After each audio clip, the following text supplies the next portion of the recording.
지난 2011년 정부가 재벌의 일감 몰아주기 편법 증여를 근절하겠다면서 규제를 만들었는데요. 상품이라는 단어 하나 때문에 오히려 재벌 부담이 줄었습니다. 특히 현대차그룹 정의선 부회장이 가장 큰 혜택을 입었는데요. 최민기 기자가 단독 보도합니다.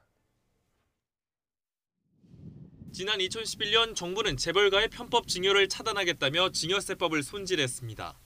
그룹의 비상장사를 싼 값에 자녀들에게 물려준 뒤 일감을 몰아주는 일이 재벌가 내의 관행처럼 성행했기 때문입니다.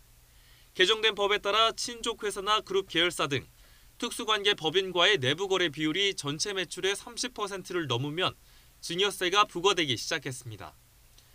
그런데 그 뒤로 과세 인원이나 금액이 오히려 큰 폭으로 감소하면서 줄곧 실효성 논란에 시달렸습니다.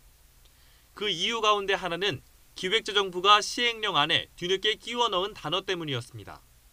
당시 기재부는 수출을 장려한다는 명분으로 수출 목적으로 해외 법인과 거래한 매출액은 일감 몰아주기 과세 대상에서 빼주기로 했습니다. 처음 입법 예고안 안에는 과세 대상 매출 범위에 제품만 포함됐지만 나중에 확정된 안에서는 느닷없이 제품이 아닌 상품까지 추가된 겁니다. 세법에서 제품에 대한 규정이 있다면 제조업을 지원하기 위한 거고요. 상품에 대한 규정이 있다면 이것은 제조업과 관계없이 도소매업이나 유통업을 의미하기 때문에 이 작은 변화로 현대가는 막대한 혜택을 입습니다. 정의선 현대차 부회장, 경영권 승계의 핵심 계열사인 현대글로비스는 내부 거래 비율이 한때 80%도 넘는 수준이었습니다. 그러나 글로비스는 제조회사가 아닌 유통물류회사, 제품이 아닌 상품 거래까지 인정되는 문구로 정 부회장은 막대한 증여세를 피해갈 수 있게 됐습니다. YTN이 입수한 국세청 자료를 보면 2012년 당시 정 부회장이 내야 할 증여세는 238억 원 정도였지만 이 조항에 힘입어 무려 208억 원가량을 감면받았습니다. 글로비스의 해외 법인 거래가 늘면서 2014년 무렵부터는 아예 증여세를 내지 않은 것으로 확인됐습니다.